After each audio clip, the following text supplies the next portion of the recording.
547 ሰላም ጤና ይስጥልን የተከበራችሁ አድማጮቻችን እንደምንሰነበታችሁ። ሳምንታዊውን የ547 ዝግጅታችን ይዘን ቀርበናል። ሲቀደም እንዳነሳነው እንግዲህ ኢትዮጵያ 7ኛውን አጠቃላይ ሀገር አቀፍ ምርጫ ልታካሄድ የቀራት ድፍን 4 ወር ነው። ከ4 ወር በኋላ ምርጫው ይካሄዳል። የፓርቲዎች ዝግጅት ምን ይመስላል በሚል ከዚህ ቀደም ደጋግመን ፕሮግራሞችን ስንሰራ ነበረ። በተለይም የፖለቲካ ፓርቲዎች የምርጫ ጊዜ በደረሰ ወቅት ነው ወይ የምናውቃቸው? ከዛ በፊትስ የት ነበሩ? እሱ ብቻም ሳይሆን ደግሞ የተለያዩ ሀሳቦቻቸውን እንዴት ነው የምናውቀው የሚለውንም እንደዚሁ ስናነሳ ነበረ። እዚህ ውስጥ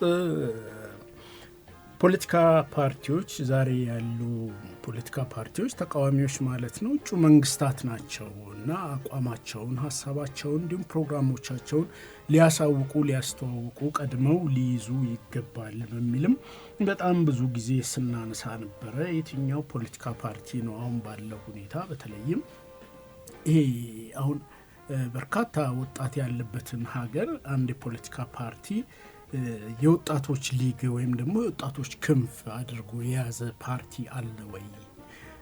በሌላ በኩል የአካል ጉዳተኞችን እንደዚህ አካቶ የያዘ አለ ወይ? ሴቶችን ኢምፓወር ለማድረግ አለ ወይ? ፖለቲካ እንግዲህ በተለይም ብዙ ጊዜ የሚባለው ነው።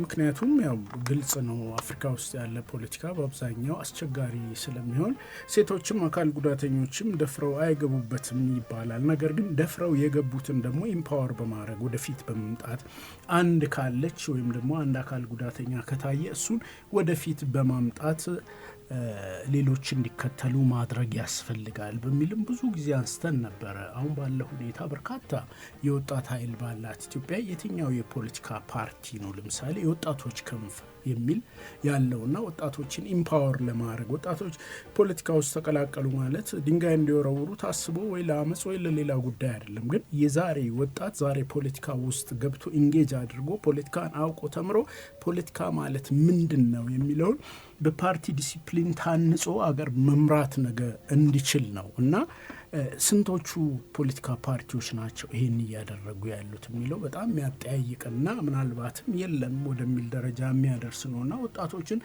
ኢምፓወር ማድረግ ያስፈልጋል። ፖለቲካ ማለት አገልጋይነት ነው። ፖለቲካ ማለት መታዘዝ ነው። ፖለቲካ ማለት ሰብአዊነት ነው። ፖለቲካ ማለት ሁሉን አቀፍነት መሆኑን እዛ ውስጥ ማስገባት ያስፈልጋል። ወጣቶች የራሳቸው ጉዳይ አላቸው። የራሳቸውን ጉዳይ እንዴት ነው ኢንተርቴን ማድረግ የሚችሉት? እንዴት ነው ይህንን በሚያክልም ልዩነትና ስፋት ባለው ሀገር ውስጥ ዳይቨርሲፋይ በሆነ ሀገር ውስጥ እንዴት ነው ያንን እንደ ጸጋ ይዘው በጋራ መኖር የሚያስችላቸውን ወደፊት የሀገራቸውን ዕጣ ፈንታ በፖለቲካ ውስጥ እንዴት ነው ማስተካከል የሚቻለው የሚለውን የሚመክሩበትን መድረክ ማዘጋጀት ያስፈልጋል። በዚህ ረገድ የትኛው የፖለቲካ ፓርቲ ነው የወጣቶች ሊግ ያለው ወይም ደግሞ ክንፍ ያለው የሚለውን እንጠይቃለን። ብዙ ምላሽ ያለው አይመስለኝም። በተመሳሳይ ነው አካል ጉዳተኞችን የያዘ ያቀፋል ወይ? አልፎ አልፎ በፓርቲ ደረጃ የሚታዩ አንዳንድ ሰዎች አሉ።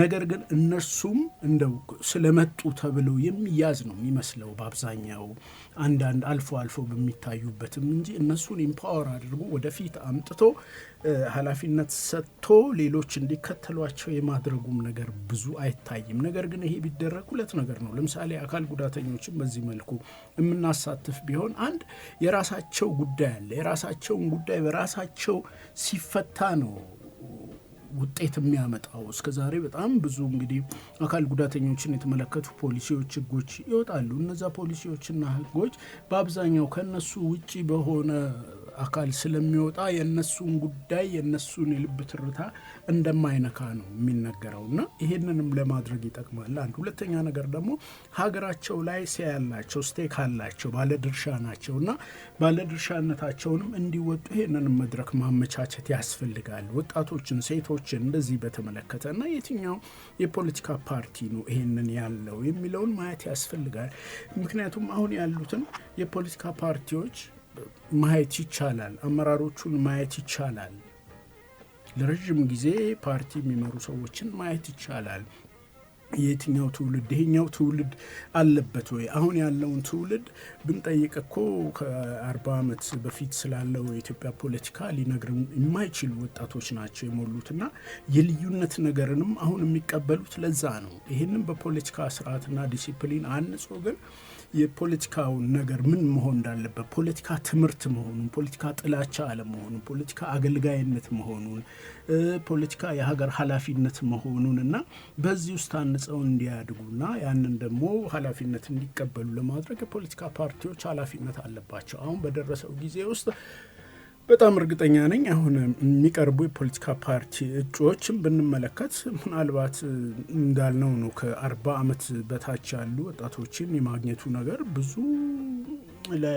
ላይጠበቅ ይችል ይሆናል። ግን 6 ምርጫ ስናካሄድ ይህንን ጊዜ አልፈነዋል። ስለዚህ በዚህ ጊዜ ውስጥ እነዚህ ወጣቶች እያመጣን ማነጽና አዳዲስ የፓርቲ መሪዎችን ማየት ነበረብንና የፖለቲካ ፓርቲዎች በጣም ኃላፊነት አለባቸው። ከዛ በላይ ግን ሰነድ ያስፈልጋቸዋል እያልን ስንጮህ ነበረ። ፓርቲዎች ለምርጫ ጊዜ የሚሆን አንድ ሰነድ ያስፈልጋል፣ አንድ የፕሮግራም ሰነድ ያስፈልጋል።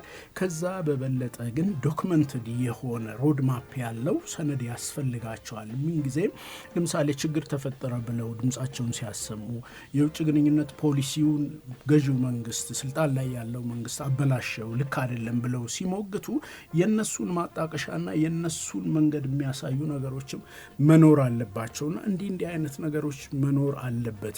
ይህን ያነሳ ነው ምንድነው ለዚህ ሀገር አቀፍ ምርጫ ስንት ፓርቲዎች ናችሁ ዝግጅት እያደረጋችሁ ያላችሁት? 4 ወር ቀርቶታል። ከ4 ወር በኋላ ነው ወይ ፕሮግራሞቻችሁን የምታስተዋውቁት የምርጫ ማኒፌስቶዋችሁን የምታወጡት እያልን ስንጨቃጨቅ ነበረ። በዛሬው ዕለት ነጻነትና እኩልነት ፓርቲ የምርጫ ማኒፌስቶውን ይፋ አድርጓል። ከሊቀመንበሩ ጋር ያደረግነው ቆይታ ይኖራል። እሱን ወደ በኋላ እናስደምጣችኋለን። 0111275454 የስልክ መስመራችን ነው። አብራችሁን ስለምትሆኑ እናመሰግናለን። የተከበራችሁ አድማጮቻችን አሁን የምናልፈው 7ኛውን ጠቅላላ ምርጫ በሚመለከት ነጻነትና እኩልነት ፓርቲ ስትራቴጂክ ፕላን አዘጋጅቷል። ያን ፕላን በሚመለከት ባጭሩ ከሊቀመንበሩ ከዶክተር አብዱልቃድር ጋር የተወሰነ ቆይታ አድርጌ ነበር። እሱን ሰምተን እንመለሳለን። 0111275454 ስልክ መስመራችን ነው። ደውሉ። 547 አመሰግናለሁ ዶክተር አብዱልቃድር። ዛሬ እንግዲህ የነጻነትና እኩልነት ፓርቲ የምርጫ ማኒፌስቶ ይፋ ሆኗልና ሀገር አቀፍ ፓርቲ ነው። እንደው አጠር አድርገን ያለፉትን አመታት ዳሰን ለዚህኛው ምርጫ እስኪ እንምጣ። አመሰግናለሁ። የኔን እንደገለጽከው የነጻነትና እኩልነት ፓርቲ ሀገር አቀፍ ፓርቲ ነው። ባለፉት 7 ዓመታት በኢትዮጵያ ፖለቲካ ውስጥ አክቲቭሊ ኢንጌጅ ሲያደርግ ነበረ። በ6ኛው ጠቅላላ ምርጫም ተሳትፏል። እንግዲህ ከባለፈው ምርጫ ጀምሮ እስከ አሁን 7ኛው ምርጫ ለማካሄድ ዝግጅት ላይ ባለንበት ወቅት ፓርቲው የስትራቴጂክ እቅድ አዘጋጅቶ በዛ መሰረት አንድ ፓርቲ መስራት ያለበትን አደረጃጀቱን ማጠንከር፣ የህዝብ ድምጽ መሆን፣ አማራጭ ሀሳቦችን መቅረጽ፣ ፖሊሲዎችን ማዘጋጀት፣ ለምርጫ መዘጋጀት። ምርጫ የምንዘጋጀው ምርጫው ሲደርስ ብቻ አይደለም እና ባለፉት አመታት ስናደርግ የነበረውን ዝግጅት መሰረት አድርገን ዘንድሮ በሚካሄደው 7ኛ ጠቅላላ ምርጫ የሀገሪቱን ተጨባጭ ከገመገምን በኋላ ከነ ችግሩም ቢሆን ምርጫ መሳተፍ አለብን የሚል ከባድ ውሳኔ ያሳልፈናል። ቀላል ውሳኔ አይደለም። ምክንያቱም በጣም ብዙ ቻሌንጆች አሉ፣ ተግዳሮቶች አሉ። ያም ሆኖ ግን ለውጡ እንዲመጣ ምርጫ ውስጥ ገብተን እየተሳተፍን ነው የሚለው ሀሳብ ስላመዘነ በ7ኛው ጠቅላላ ምርጫ ለመሳተፍ ዝግጅት ላይ እንገኛለን። 547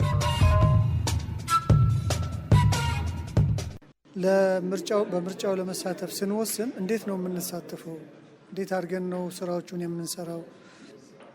ምን አላማ ይዘን ነው መስራት ያለብን? ምን አይነት ግቦች ነው አቺቭ ለማድረግ የምንሰራው የሚሉትን በደንብ አድርጎ በተቀናጀ ሁኔታ ማዘጋጀት መሰነድ ያስፈልጋል። ይህንን ስንሰራ ቆይተን ለብዙ ወራት ዛሬ ላይ እንዳየው ለህዝብ ይፋ አድርገናል። ይህ የምርጫ ስትራቴጂ ነጻነትና እኩልነት ፓርቲ በቀጣዩ ምርጫ አሸናፊ እንዲሆን ወይም ደግሞ በህዝብ ተወካዮች ምክር ቤትና በክልል ምክር ቤቶች ወንበር አግኝቶ ቀጣይ ሀገራችን ውስጥ በሚቋቋመው መንግስት የዛ መንግስት አካል እንድንሆን ነው። ለዚህም ደግሞ ታርጌቶች ያስቀምጠናል። በፓርላማ 100 ወንበር ለማሸነፍ እንሰራለን ብለናል። ይህን እንግዲህ አቅማችንን ታሳቢ አድርገን የሰራነውን ስራ ሀገሪቱ ያለችበትን ተጨባጭ ወሳኝ ታሳቢ አድርገን ያስቀመጥነው ግብ ነው። ይህንን ግብ ለማሳካት እንግዲህ አቅማችን የቻለውን እየሰራን ነው። እስከ ምርጫው ቀን ድረስ እንሰራለን። ተስፋ አደርጋለሁ ግቦቻችን እናሳካለን። በሚቀጥለው ከምርጫው በኋላ ነጻነትና እኩልነት ፓርቲ ከተፎካካሪነት ወደ መሪነት ይሸጋግራል እና ሀገራችን ውስጥ ያሉ በርካታ ችግሮች እንዲፈቱ የድርሻችንን እንወጣለን ብለን ተስፋ እናደርጋለን። 547 ስጋታችሁስ ምንድን ነው ዶክተር? በዚህ ምርጫ ላይ ስጋቶች በርካታ ናቸው። አንደኛው እና የብዙዎቻችን የዜጎች ኮንሰርን ጦርነት ነው። ጦርነት በተለይ አማራና ትግራይ ውስጥ ያለው ጦርነት አሁንም ቀጥሏል። አዲስ የጦርነት ስጋት በትግራይ በተለይ ባለፉት ጥቂት ቀናት የታየው እንቅስቃሴ በጣም ስጋት የሚፈጥር ነው። ከዚህ ባለፈ እንግዲህ ምህዳሩ በጣም ለኦፖዚሽን ፓርቲስ ብዙ የሚዲያ አክሰስ ይሁን ሌሎችን ለማግኘት በተለይ ወደ ወረዳ ቀበሌ ህዝቡ ጋር ስትሄድ በጣም ከፍተኛ ቻሌንጅ ነው ያለው። በሰነዱም ውስጥ እንደተገለጸው ባለፉት 6 ምርጫዎች የነበረው ዲሞክራሲያዊ ያልሆነ ባህል አሁንም ይኖሩ ይሆን ወይስ ምን ያህሉ ይቀረፋል ብለን እንሰጋለን። እንግዲህ እኛ ለምርጫው ነጻና ፍትሐዊነት አስተዋጽኦ እናደርጋለን። በዋናነት ግን መንግስት እና ገዢው ፓርቲ ይህንን ታሪካዊ ኃላፊነታቸው እንዲወጡ እንጠብቃለን። እንደሚወጡ ጥሪያችንንም እናቀርባለን። የዛሬው የምርጫ ማኒፌስቶን ይፋ ያደረጋችሁት ሆቴል ውስጥ ነው። በኢትዮጵያ ምርጫ ቦርድና የምርጫ ሕግ መሰረት ደግሞ ተቃዋሚ ፓርቲዎች በሀገሪቱ ሪሶርስ እንዲጠቀሙ የመንግስት አዳራሾችን ሌሎችንም እንዲጠቀሙ ያዛልና አሁን ከዛ አልፎ ስብሰባ የማድረግ እንኳ አስቸጋሪ እንደሆነ ብዙ ፓርቲዎች ይናገራሉና እነዚህ ነገሮች እንዲለወጡ አሁን ወደፊት ያለው የምርጫ ቅስቀሳ አለ፣ ብዙ ስብሰባዎችን ታደርጋላችሁና ከዛ አንጻር ምን ይላሉ?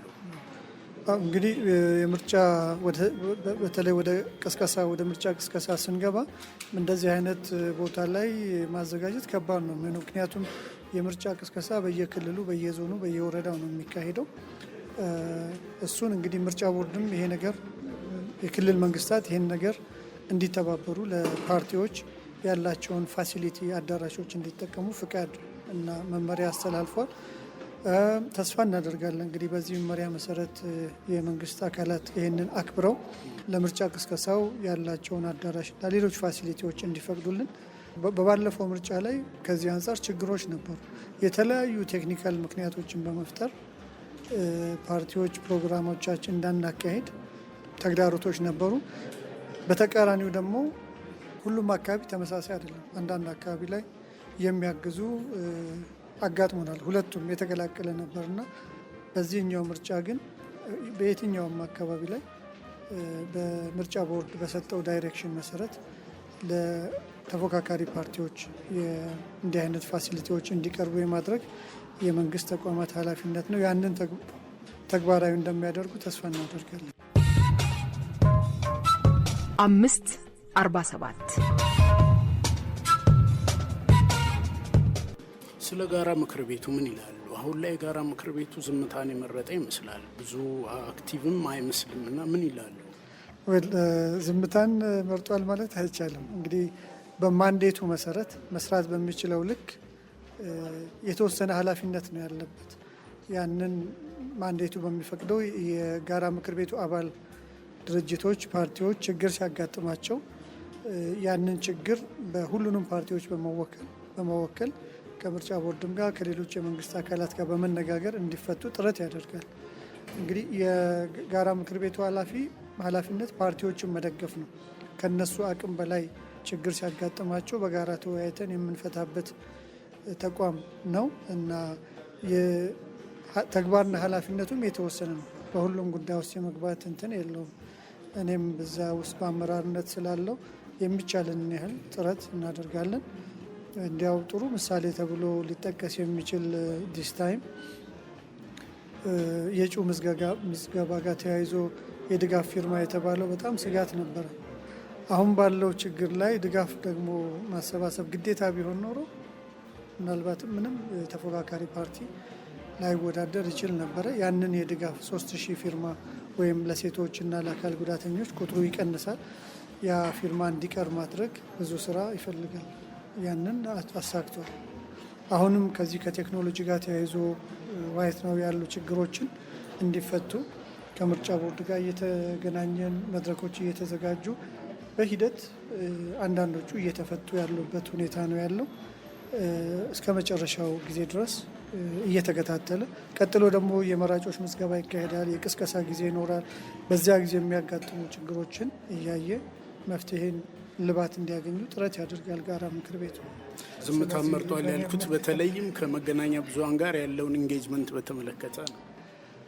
አዎ እንግዲህ እንዳልኩ ነው። ለምሳሌ ጋራ ምክር ቤቱ በአንዳንድ ጉዳዮች ላይ የጋራ ምክር ቤቱ አባላት ስምምነት ሳይደርሱ መግለጫ አይሰጥም። ይህ የጋራ ችግር የሆኑ የሁላችንም ኮመን አጀንዳ የሆኑት ላይ ብቻ ነው መናገርም መስራትም የሚችለውና እንደምታውቀው ደግሞ የኛ ሀገር የፖለቲካ ምህዳር ዳይቨርስ ነው። ሌላም ሀገር ቢሆን እንደዚህ ነው። የተለያየ ፍልስፍና የተለያየ ፖሊሲ ያላቸው ፓርቲዎች ነው። እኛ ጋር ደግሞ ያለው ፖላራይዜሽን ከፍተኛ ነው እና ለሆነ ነገር ተነስቶ መናገር ውይይትን ይጠይቃል። ያንን መጠበቅ ያስፈልጋል። ካልሆነ ፓርቲዎችን መሰብሰብ ሳይሆን የሚበትንም ነገር ሊሆን ይችላል። በጣም አመሰግናለሁ። ታንክ ዩ 547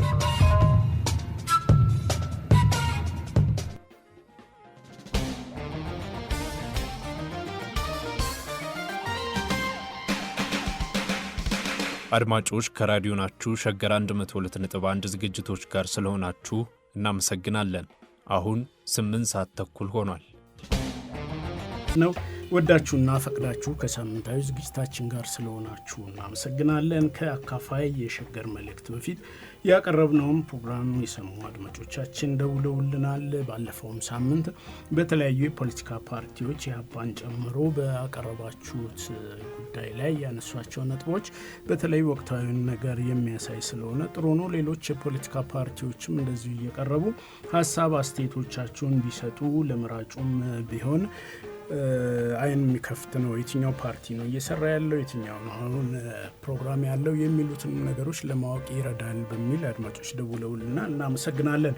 እኛም እንግዲህ ቀደም ብለን እንዳልነው ለምሳሌ አሁን ያለውን የምርጫ ስርዓትንም ሆነ ወይም ደግሞ አሁን ፕሮሰሱን በተመለከተ ስንቶች አካል ጉዳተኛ ማህበራት ለአባሎቻቸው ይህን ነገር እያሳዩ ነው፣ እያስረዱ ነው። በመራጭነት ብቻ ሳይሆን በተመራጭነትም አካል ጉዳተኞች ወደፊት እንዲመጡ፣ ሴቶች ወጣቶች እንዲመጡ የቶቹ ናቸው እያሳዩ ያሉት። ሌላው ቀርቶ አሁን ያለው ምርጫ ለነሱ አመቺ እንዲሆን እንኳ አስቀድመው ድምጽ ማህበራት እያሰሙ ነው ወይ የሚለውንም እያነሳን ነበረ። እንደዚሁ የአካል ጉዳተኛ ማህበራት እንግዲህ ብዙ ናቸው በፌዴሬሽን ስር ስላሉ እነሱም በዚህ ጉዳይ ላይ ሀሳባቸውን ሊሰጡ ይችላሉ። ይህንን የምናነሳው ቀላል ቁጥር ያላቸው ስላልሆኑና የራሳቸው ድርሻ አላቸው። ሀገር በመምራትም ይሁን በዜግነትም ይሁን እንዲሁም ደግሞ ባለባቸው የአካል ጉዳት ምክንያት የራሳቸው ኢሹ አጀንዳዎች ስላሉ እንዲህ አይነት ነገር መወያየትና ማንሳት ስለሚያስፈልግ ፓርቲዎች እነዚህን ይዘው ወደፊት ሊያመጧቸው ይገባል በሚል ነው።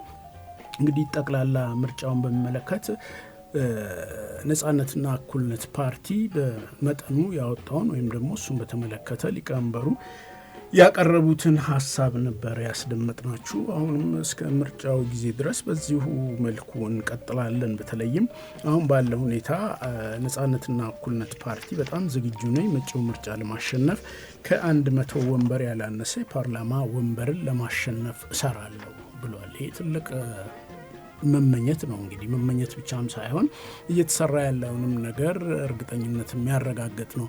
በፌዴራል ደረጃ 100 መቀመጫ ከ547 ወንበር ውስጥ 100 ወንበሩን ወስዳለሁ፣ በክልሎችም ደረጃ ያለውን ተጽዕኖ መፍጠር በሚያስችለኝ ነገር ላይ እሰራለሁ፣ ወንበር ወስዳለሁ ነው ያለው። ሌሎች የፖለቲካ ፓርቲዎችም ወጣ ብለው እንደዚህ ሀሳቦቻቸውን ቢገልጡ ጥሩ ነው።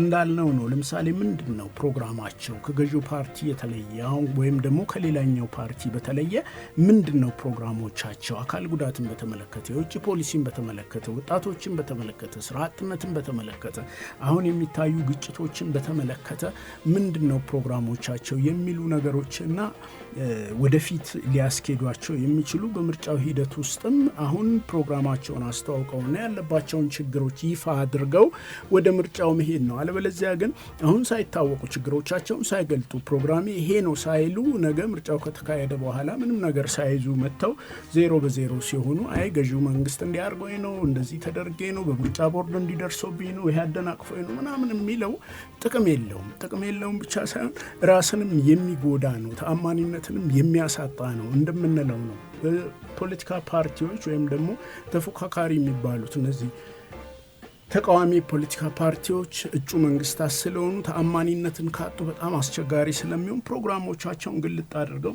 ማየትና ማሳወቅ ይገባቸዋልና በዚህ ረገድም ማህበራትም ቢሆኑ የተለየ ፍላጎትና የተለየ ጉዳይ ያላቸው ወጣ ብለው እኔ የምፈልገው ለወጣት የሚሆን እንዲያዘ ፓርቲ ነው፣ ምን ይዛችኋል እያሉ መጠየቅም ያስፈልጋል። ሴቶችም እኛም የምንፈልገው እንዲህ ነው፣ ምን አላችሁ፣ ምን ይዛችኋል የሚለው ነው። አካል ጉዳተኛም በተመለከተ እንደዛው ነውና ይሄንን በደንብ ማሳየት ነው የሚያስፈልገው።